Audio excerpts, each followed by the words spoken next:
forms of hate I've experienced: name calling, the usual faggot, puff, bag, nutty, grab, like goth, like emo, and that's kind of not even without even speaking to me. They'll just see me and go, "Oh, grab." Another one is go back home where you came from. Well, this is my home. I live here. Where else can I go? You get, when you go into a shop and you pay for something, they take the money off you and then give the change to the person with you, because they don't see you. I'm there, I'm 20 stone plus, I'm 3 feet wide, and people don't see me. It's quite ridiculous. What else can you say? I'm the invisible man.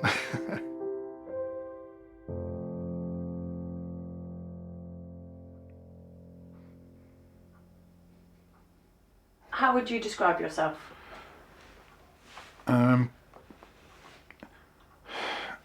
That's a good question. I'd never thought of that. Probably transgender. That is of the male to female variety. I suffer from mental health problems, and it's probably I've had disability all my life, and it's probably been worse because of my mental health problems. It brought on my mental health problems a bit worse. A survivor. Yeah, that's probably the answer. I'm a survivor. I had polio almost from birth, and I grew up with that. The kind of things I've experienced over the years are like physical, verbal, kind of a bit psychological in a way.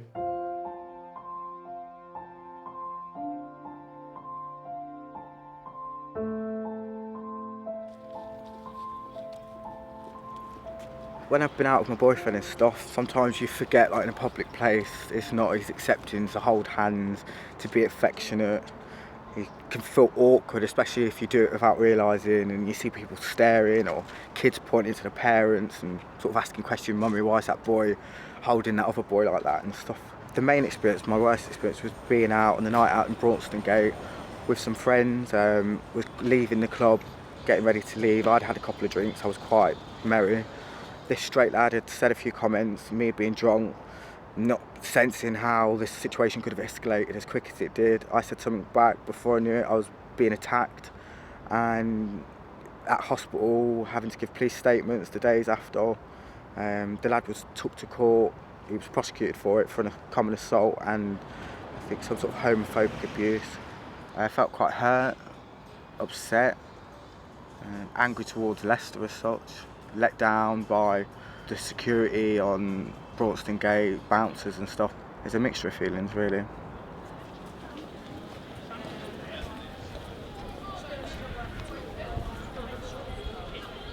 I have experienced a load of different forms of hate. Like bullying on the bus, bullying in the bus queue, bullying at the train station, online bullying. But probably one of my worst feelings is when I was threatened to be killed. They make me feel very low and quite suicidal at times, and I have tried to take my own life on several different occasions.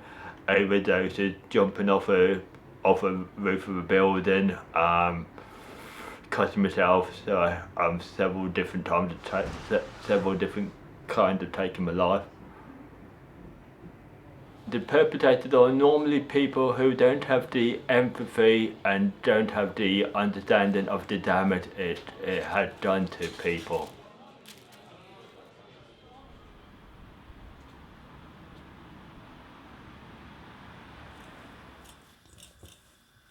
There was one incident in particular where I went shopping in my local supermarket, and as you know, when we're all queuing up to get to the till, I just happened to pick something up. I turned around, I saw a till was free, so went straight to it. I hadn't realized that people were queuing. You're supposed to have a single queue to get to the tills. I put my basket down and a man came from the other queue, pushed me and said, "People like you are just trying to take over our country." And he threw my basket away and pushed me out of the way and told other people to come and stand there in the queue. And the verbal abuse just continued. He wouldn't stop talking. Sad thing was, no one said anything. It was a simple mistake. All he had to say is, "Excuse me, there's a queue here," and I would have moved to the back of the queue.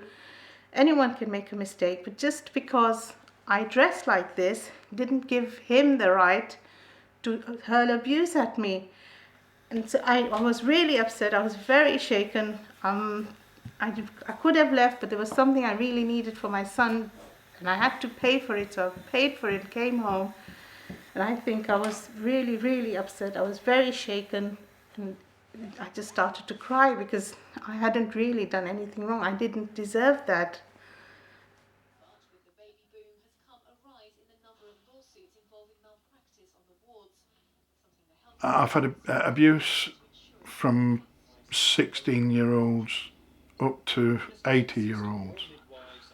A short time ago, I went round to a hardware shop about 2 streets away from here, and I was sitting outside the shop, and a group of youths come along, and it was my power chair I was in.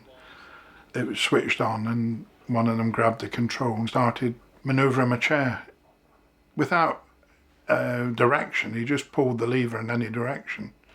They were about 18-year-old, you know. They were, I suppose in their mind they were just playing, but in my mind they could have killed me because we were sitting on the main road. They seemed to think it was their right to do as they pleased to me, you know. Left me very disturbed, very worked up, but there's nothing much you can do about it because they're young and they're gone. I've always been brave enough to face up to the cowards that pick on you. I've always never stood down, never stepped back. The result being that people think you're angry or you're nasty. It's not, it's defence. All you're doing is stopping people from hurting you. You can't imagine how much it takes to stand there and say, I'm hurt. I've never told that. This is the first time I've ever spoken to anybody like this.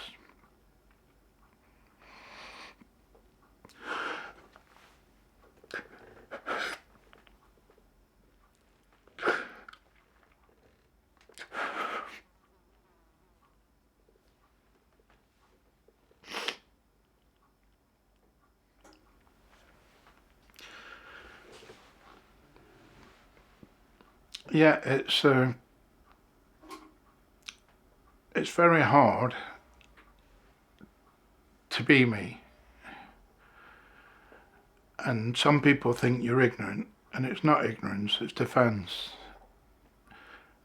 And it's a very important defence because the minute it goes down, you are so vulnerable.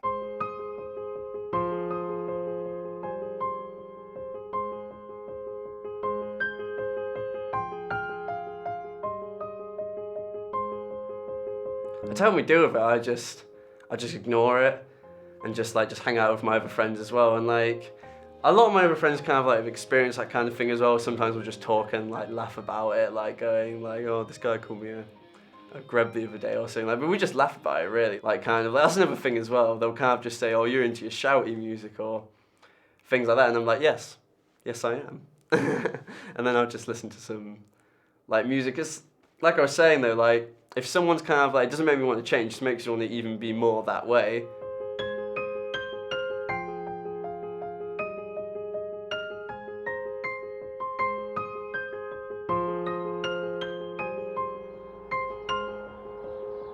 People think travellers, especially travelling girls, they're at home, they clean up, they don't work, they're always on the benefits.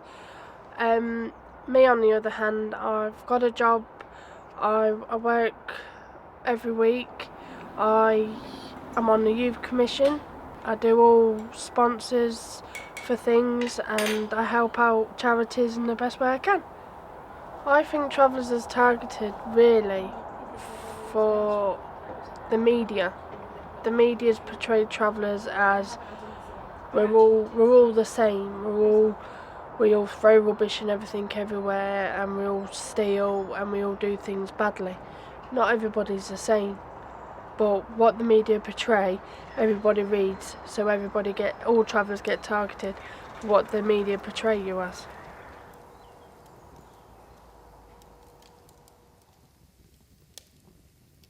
I think I'm a victim of hate crime because of who I am, what I look like, and just my general lifestyle. I've had people shout oi tranny and fag, every rude name you can think of. If I'm out and I'm approaching a car or my house, I will have the key in my hand a good 20 or more feet before I get to the door, in case I need to make a quick entrance, and I will be totally aware of what's going round me. You tend to be on edge all the time you're out. The advice I'd give to anyone that kind of, looks at someone is getting a hard time, like, don't change the way you are at all. Just, if someone's calling you a name and just saying, oh, you're a greb, just say, yeah, I am. Like, don't change the way you're told because I know everyone's kind of saying you should look more normal or you should cut your hair. Like, don't change anything at all. Just kind of stay the way you are. Because when you get older, you'll find people like you, and like, there's nothing different about you as a person. You just look different, and you should never change the way you are just because people are telling you to. Stay strong. Stay strong. The only thing you can do when people don't understand your disability is either try and explain it to them, which is not going to work in most cases, but stay strong, stay true to yourself. Don't let people get to you. Try and be the best you can be for you.